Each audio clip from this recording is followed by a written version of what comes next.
नमस्कार सभी को।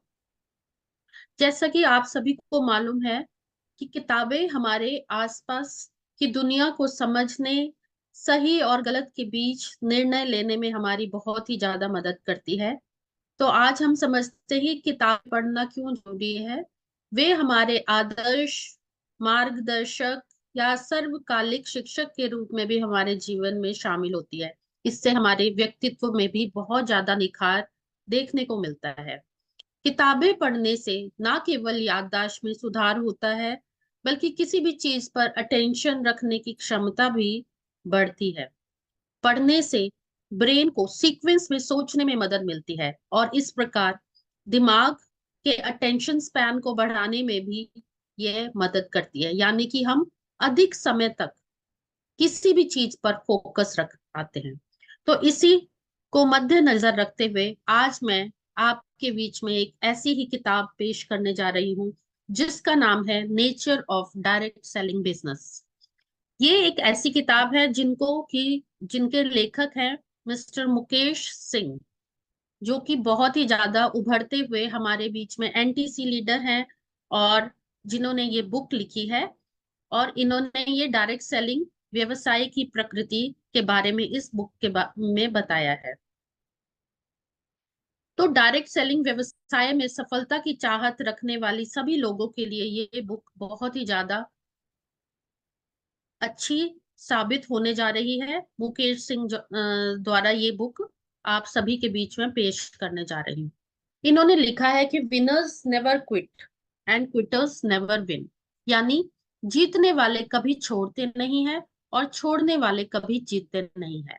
तो ये इन्होंने अपनी बुक में बताया है और जिसमें उन्होंने आगे आभार व्यक्त करते हुए दूसरे पेज पे लिखा है कि मैं अपने सभी गुरुजनों का हृदय से आभार व्यक्त करता हूँ, जिन्होंने हर पल मेरा ज्ञान बढ़ाया है, मार्गदर्शन किया है और साथ ही हर कदम पर मुझे आगे बढ़ने के लिए प्रोत्साहित किया है। मैं उनके आशीर्वाद के लिए सार्वजनिक रूप से कृतज्ञ हूँ। मैं अपने माता पिता का हृदय से आभारी हूँ, जिनके मूल्यों ने मुझे ऐसा बनाया है कि मैं आज आत्मविश्वास के साथ सफलता प्राप्त कर रहा हूँ। मेरे पूरे परिवार का धन्यवाद, जिनके समर्थन ने मुझे स्वतंत्रता से काम करने दिया है और मुझे किसी चिंता के बिना लक्ष्यों को हासिल करने की हिम्मत भी दी है। मैं अपने सभी शिक्षक गण का आभारी हूँ, जिनके मार्गदर्शन के कारण ही मैं इस पुस्तक को आप लोगों के सामने प्रस्तुत कर पा रहा हूँ। विशेष रूप से मैं धन्यवाद देता हूँ डॉक्टर सुंदरलाल सिसोदिया जी और मेरी मेंटोर डॉक्टर निशा भारती जी का, जिन्होंने मुझे हर कदम पर मार्गदर्शन किया, मुश्किल वक्त में हौसला दिया, समय समय पर और करने के लिए प्रेरित किया। और आज आप लोगों के सामने इस पुस्तक को लिख पा रहा हूँ।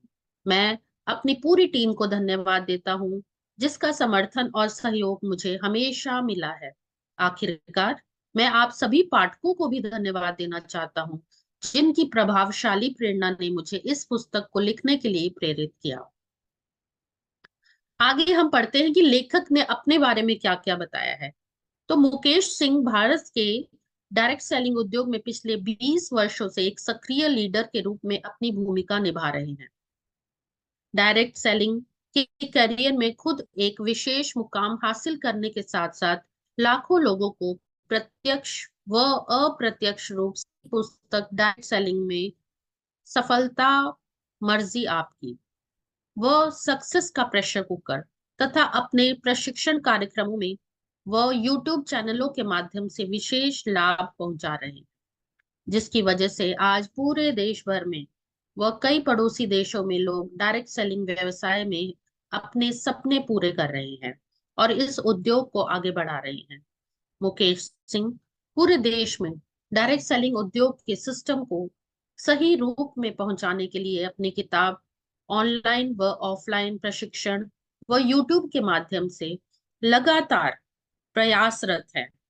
आपका समझाने का सरल व सहज तरीका पूरे देश में लोगों में अति लोकप्रिय है। आगे कुछ विशेष जो बिजनेस के विशेषज्ञ हैं उनकी ओर से इस बुक के लिए क्या क्या जो है पॉसिबिलिटीज और क्या क्या अच्छी बातें उन्होंने बताई हैं, ये पढ़ते हैं। मुकेश सिंह जी की इस किताब का पठन मैंने किया है और मुझे इसकी गहराइयों में से कई महत्वपूर्ण सीखें मिली हैं। यह पुस्तक हर डिस्ट्रीब्यूटर के लिए एक गाइड बुक की तरह है, जो कि सभी नए और पुराने व्यवसायियों के लिए बहुत ही सार्थक, प्रेरणादायक और मददगार है। मुकेश जी ने इस पुस्तक में अपने व्यापक ज्ञान, अनुभव और उनके विवेक से सजीव उदाहरणों का समृद्धांत प्रस्तुत किया है। उनका दृष्टिकोण उत्कृष्ट है और वह विभिन्न व्यावसायिक परियोजनाओं के सफलता और असफलता के पीछे छिपे सिद्धांतों को सुंदरता के साथ साझा करते हैं।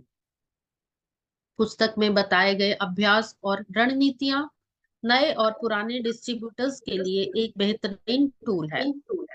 मुकेश सिंह जी की सलाहें और सुझाव कामयाबी की चाहत रखने वाले सभी लोगों के लिए उपयुक्त व बहुत ही उपयोगी है। यह उनके लिए भी उपयोगी है जो अपने व्यवसाय को बढ़ाना चाहते हैं। इस पुस्तक को पढ़कर मुझे यह विश्वास हुआ है कि एक सफल नेटवर्कर बनने के लिए इस पुस्तक को अवश्य पढ़ना चाहिए और लिखी बातों पर अमल करना चाहिए। मुकेश सिंह इस पुस्तक ने मुकेश सिंह की इस पुस्तक ने डायरेक्ट सेलिंग बिजनेस के रोमांचक सफर को विस्तार से प्रस्तुत किया है। इसमें सफलता की कहानियां, संघर्ष और उनके अपने अनुभवों का संबोधन है, जो नए उद्यमियों का मार्गदर्शन कर सकता है। यह पुस्तक डायरेक्ट सेलिंग में सफलता प्राप्त करने के लिए अद्वितीय उपायों और विचारों को साझा करती है, जिससे पाठक आगे बढ़ने के लिए प्रेरित होते हैं। पुस्तक ने यह साबित किया है कि सफलता का सफर संघर्ष और सही दिशा में मेहनत के साथ जुड़ा होता है। सिखाए गए सिद्धांतों, बिजनेस योजनाओं और नेटवर्किंग के माध्यम से पुस्तक ने उद्यमियों को एक स्थायी और सशक्त डायरेक्ट सेलिंग बिजनेस शुरू करने के लिए प्रेरित किया है। मुकेश सिंह की यह पुस्तक उन व्यक्तियों के लिए है जो नए और उद्यमी होने का सपना देख रहे हैं और डायरेक्ट सेलिंग के क्षेत्र में अग्रणी बनने के लिए तैयार हैं। इसकी सीधी और स्पष्ट भाषा, सार्थक उदाहरण और मुकेश सिंह का अनूठा दृष्टिकोण इस पुस्तक को एक शिक्षाप्रद स्रोत बनाता है। इसमें आगे बताया है, लेखक ने अपनी सलाह दी है कि लेखक की सलाह यह है कि मेरी सभी डिस्ट्रीब्यूटर को सलाह यह है कि आप इस पुस्तक के अंदर बताए गए सभी सुझावों, सूत्रों और नियमों का पालन करें और डायरेक्ट सेलिंग उद्योग में सफलता प्राप्त करें। वह इस पुस्तक को, इस उद्योग को आगे बढ़ाने में अपना योगदान दें। आप सभी ध्यान रखें कि ज्ञान को केवल लेने मात्र से कोई महान नहीं बनता, बल्कि ज्ञान को अमल करने पर ही विशेष परिणाम प्राप्त होते हैं। इसलिए हमेशा याद रखें, ज्ञान केवल तभी शक्ति है जब उस पर काम किया जाए। अनुक्रमणिका, इसमें मतलब आगे से इन्होंने इंडेक्स बताया है कि इस पुस्तक में आपको क्या क्या पढ़ने को मिलेगा। तो अध्याय 1 में 17 पेजेस हैं, जिसमें डायरेक्ट सेलिंग और उसके परिचय के बारे में बताया है। इसमें पहला है कि डायरेक्ट सेलिंग का इतिहास क्या है, उस पर चर्चा है। डायरेक्ट सेलिंग का भविष्य और डायरेक्ट सेलिंग की विशेषताएं फर्स्ट अध्याय में आपको ये देखने को मिलेगा। अध्याय 2 में 25 पेजेस हैं। 25 से 28 पेजेस के बीच में डायरेक्ट सेलिंग की विश्व स्थिति बताने का प्रयास किया है। अध्याय 3 में भारत सरकार और डायरेक्ट सेलिंग, इस पे चर्चा है, जिसमें कि स्वरोजगार, आर्थिक समृद्धि, नए स्टार्टअप का विकल्प, गुणवत्ता के मानकों पर खरा, इन सब के ऊपर चर्चा की गई है। अध्याय 4 में डायरेक्ट सेलिंग बिजनेस किसके लिए है, ये बताया गया है। तो ये इन्होंने बताया कि फर्स्ट, हर वर्ग के युवा उद्यमियों के लिए है। सेकंड, नेटवर्क मार्केटिंग पेशेवरों के लिए है। थर्ड है, जोड़े यानी पति पत्नी से काम करने की इच्छा वाले लोगों के लिए है। फोर्थ, विदेशी नागरिकों के लिए है। फिफ्थ, उच्च शिक्षा वाले व्यक्तियों के लिए है। सिक्स, विद्यार्थियों के लिए है। और सेवेंथ, महिलाओं के लिए। इन सभी पर इन्होंने पूरी तरह से सारी चर्चा की गई है। अध्याय 5 में डायरेक्ट सेलिंग क्यों करना चाहिए, इसके बारे में इन्होंने बताया है कि स्वतंत्रता के साथ जीवन, सेकंड पॉइंट आत्मनिर्भरता, थर्ड संघर्ष से शक्ति, फोर्थ व्यक्तिगत विकास और स्वस्थ जीवन जीने के लिए, फिफ्थ परिवार की सुरक्षा, सिक्स्थ आर्थिक आजादी, सेवेंथ देश विदेश घूमना, सेवेंथ चैरिटी या दान, और लास्ट विरासत छोड़कर जाने के लिए। इन सभी जितने भी बिंदु हैं इन पे चर्चा की गई है और पूरे आपको पूरे विस्तार से बताने की इसमें कोशिश की गई है कि किस तरह से डायरेक्ट सेलिंग बिजनेस को से हम लाभ उठा सकते हैं। अध्याय 6 में बताया डायरेक्ट सेलिंग में सफल होने के लिए कुछ महत्वपूर्ण आदतें। कौन कौन सी आदतें होनी चाहिए? एक है सीखने की आदत, सेकंड सकारात्मक दृष्टिकोण विकसित करने की आदत, थर्ड लोगों से संपर्क बनाए रखने की आदत, फोर्थ सफलता की ओर लगातार बढ़ने की आदत, फिफ्थ अच्छे संबंध बनाने की आदत, लोगों से बात करने की आदत, सेवेंथ उत्पाद डेमोन्स्ट्रेशन की आदत, एट्थ टिके रहने की आदत, नाइन्थ उत्साही रहने की आदत, टेंथ संघर्ष की आदत, 11th प्रतिस्पर्धा की आदत, 12th व्यवसायी की तरह सोचने की आदत। तो जितनी भी आदतें यह डायरेक्ट सेलिंग बिजनेस बताता है ये इस अध्याय में हमें पढ़ने को और समझने को मिलेगा। अध्याय 7 में डायरेक्ट सेलिंग कैसे करना चाहिए इस पर चर्चा है। इस पर विस्तार से उन्होंने बताया है कि सबसे पहले सिस्टम का परिचय दिया गया है, फिर सिस्टम का महत्व बताया गया है और फिर फाइनली सिस्टम के पॉइंट्स बताएंगे। तो ये अध्याय 7 में ये सारी चीजें कवर की गई है। अध्याय 8 कामयाबी के इस रोमांचक सफर पर चलने का तरीका बताया है, जिसमें कि कौन कौन से बिंदुओं पे चर्चा है। आने वाले चैलेंज और परिणामों को समझें, सेकंड है ट्रिक्स और टेक्निक्स को समझें, थर्ड है एक्शन करें और आगे बढ़ें। अध्याय 9 में बताया है डायरेक्ट सेलिंग बिजनेस की प्रकृति, और अध्याय 10 में है डायरेक्ट सेलिंग की पहली अवस्था यानी फाइंडिंग स्टेज।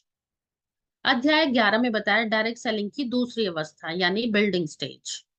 अध्याय 12 में बताया है डायरेक्ट सेलिंग की तीसरी अवस्था यानी ग्रोथ स्टेज। अध्याय 13 में बताया डायरेक्ट सेलिंग की चौथी अवस्था यानी फाइनल या फिनिशिंग स्टेज। और अध्याय 14 में बताया है मूल मंत्र।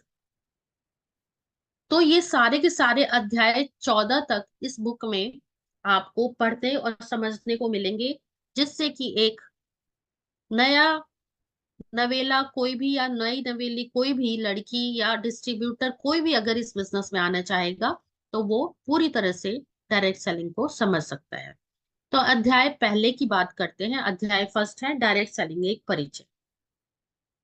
तो डायरेक्ट सेलिंग एक विशेष प्रकार का व्यापारिक मॉडल है जो उत्पादों और सेवाओं को सीधे ग्राहकों तक पहुंचाने का सिस्टम है। इसकी शुरुआत आमतौर से व्यक्तिगत बातचीत, उत्पाद डेमोन्स्ट्रेशन और ग्राहकों के साथ सीधे जुड़ाव के माध्यम से होती है। यह व्यवसाय हर क्षेत्र में बहुत तेजी से फल फूल रहा है। यह उद्योग भारत में भी तेजी से बढ़ रहा है और लाखों लोग इसे अपने मुख्य व्यवसाय के रूप में अपना चुके हैं। डायरेक्ट सेलिंग का इतिहास।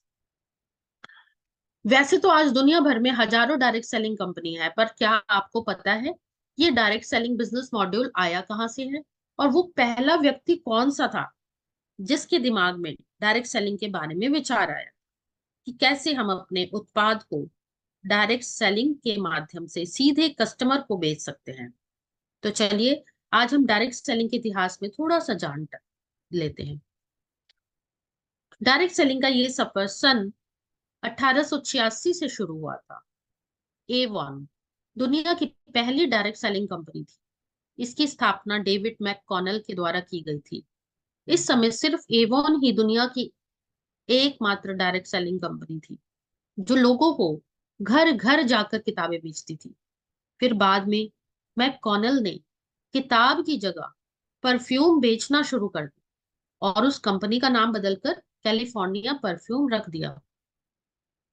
हालांकि इसको बाद में फिर से एवॉन कर दिया गया और फिर बाद में ये कंपनी और भी नए प्रोडक्ट्स के साथ मार्केट में खूब चली और सफलता हासिल की। इसी को देखते हुए अमेरिका ने सन 1910 ईस्वी में the first direct association fund लागू कर, यानी डीएसए, यानी direct selling association.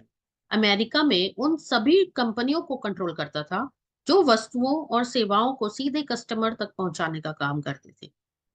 Direct selling की स्थापना सन 1945 ईस्वी में डॉक्टर कार्ल एफ रेनबॉग के द्वारा की गई थी। डॉक्टर कार्ल एफ रेनबॉग के द्वारा की गई थी, इसको याद रखने की जरूरत है।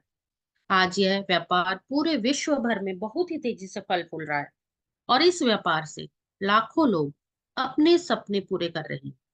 अब यह व्यवसाय भारत में भी बहुत तेजी से फैल रहा है। भारत में डायरेक्ट सेलिंग की शुरुआत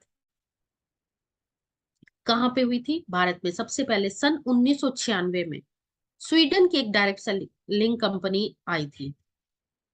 फिर इसके बाद यह सिलसिला चलता गया और कई कंपनियों ने भारत में डायरेक्ट सेलिंग बिजनेस को अपनाया और इस व्यवसाय को सही से चलाने के लिए आईडीएसए यानी इंडियन डायरेक्ट सेलिंग एसोसिएशन और एफडीएसए यानी federation of direct selling association जैसी संस्थाओं का गठन किया गया। अब यह सवाल उठता है कि यह बिजनेस लोगों को क्यों करना चाहिए। सेकंड, कि किन लोगों के लिए यह व्यवसाय उपयुक्त है। थर्ड, इस बिजनेस को कैसे कैसे करना चाहिए। फोर्थ, इस बिजनेस का नेचर क्या है। फिफ्थ, इस बिजनेस की क्या क्या अवस्थाएं हैं। सिक्स्थ, कामयाबी के लिए एक इंसान को किन किन अवस्थाओं से गुजरना पड़ता है। सेवेंथ, इस व्यवसाय में क्या क्या चैलेंज आते हैं और उनका सामना कैसे करना है। आने वाले पृष्ठों में इन सभी बातों के बारे में विस्तार से समझेंगे कि डायरेक्ट सेलिंग व्यवसाय किसके लिए है। अभी संक्षेप में देखें तो डायरेक्ट सेलिंग बिजनेस हर उस व्यक्ति के लिए है जो, पहला, बिना पैसे के 95% की आम लोगों की श्रेणी से 5% की खास लोगों की श्रेणी में जाना चाहते हैं। बिना किसी पुराने ज्ञान, पुराने अनुभव व रिस्क के एक बड़ा व्यापार खड़ा करना चाहते हैं। दूसरे उनके लिए है जो सपने देखते हैं और उन्हें पूरा करना चाहते हैं। थर्ड, उन लोगों के लिए है जो दूसरे लोगों की मदद करना चाहते हैं। फोर्थ, जो देश विदेश घूमना चाहते हैं। फिफ्थ, आर्थिक आजादी यानी समय और पैसे की आजादी चाहते हैं, उन लोगों के लिए भी यह बिजनेस है। सिक्स्थ, जो एक अच्छा बैंक बैलेंस चाहते हैं। सेवेंथ, जो अपनी जिंदगी अपनी शर्तों पर जीना चाहते हैं। एट्थ, जो बॉस रहित जिंदगी जीना चाहते हैं। नाइन्थ, जो अपनी जिंदगी अपनी शर्तों पर व अपने तरीके से जीना चाहते हैं। टेंथ, जो परिवार को आर्थिक सुरक्षा देना चाहते हैं। इलेवेंथ, जो परिवार के लिए विरासत छोड़कर जाना चाहते हैं। ट्वेल्थ, जो अपनी पहचान देश विदेश में बनाना चाहते हैं। ये सारे के सारे जितने भी पॉइंट्स अभी पढ़े हैं, इन सभी के ऊपर जो है, इन सभी जो करना चाहते हैं, ये सारे के सारे डायरेक्ट सेलिंग बिजनेस है। आज कई सारे विदेशों में इस व्यापार को नियंत्रित करने के लिए वहां की सरकार काम कर रही है। आज यह बिजनेस पूरी दुनिया में लगभग 20 लाख करोड़ का सालाना टर्नओवर कर रहा है। अकेला अमेरिका आज सालाना 2.60 लाख करोड़ से ऊपर टर्नओवर कर रहा है। मलेशिया जैसा एक छोटा सा देश लगभग 38,655 करोड़ का सालाना टर्नओवर कर रहा है। यदि हम भारत की बात करें तो यह व्यापार लगभग 25,000 करोड़ सालाना तक पहुंच गया है और कहा जा रहा है कि यह व्यापार भारत में 2025 तक 64,000 करोड़ सालाना होने वाला है। आज कई देशों में डायरेक्ट सेलिंग को पढ़ाया जा रहा है। भारत में भी अलग अलग कॉलेज और विश्वविद्यालयों में डायरेक्ट सेलिंग को पढ़ाया जाना प्रारंभ कर दिया गया है। Delhi University B com honours में नेटवर्क मार्केटिंग को पढ़ा रही है। कर्नाटक ओपन यूनिवर्सिटी में एमबीए में नेटवर्क बिजनेस को पढ़ाया जा रहा है। शूलिनी यूनिवर्सिटी जो कि हिमाचल प्रदेश में है, डायरेक्ट सेलिंग में डिप्लोमा स्टार्ट कर चुकी है। अभी बीबीए और एमबीए में भी डायरेक्ट सेलिंग स्टार्ट हो रहा है। आज भारत सरकार भी इस उद्योग को बढ़ावा दे रही है और इसके लिए गाइडलाइंस भी जारी कर चुकी है। डायरेक्ट सेलिंग का भविष्य। डायरेक्ट सेलिंग ने उत्पादों को बेहतरीन तरीके से बाजार में प्रस्तुत करने का सिस्टम बना दिया है, और यह उद्योग भविष्य में भी विकास की ओर अग्रसर है। डायरेक्ट सेलिंग की विशेषताएं। इस मॉडल की एक विशेषता यह है कि इसमें व्यापारिक संबंधों का निर्माण और बढ़ावा ग्राहकों के साथ व्यक्तिगत जुड़ाव के माध्यम से होता है। ग्राहकों को उत्पादों और सेवाओं के बारे में विवरण और डेमो प्रदान करने का मौका मिलता है, जिससे वे सामान्य व्यवसाय की तुलना में ज्यादा सुरक्षित महसूस करते हैं। तो ये था अध्याय 1, जो कि आज मैंने इसमें डिस्कस किया है। कल हम अध्याय 2 के बारे में चर्चा करेंगे।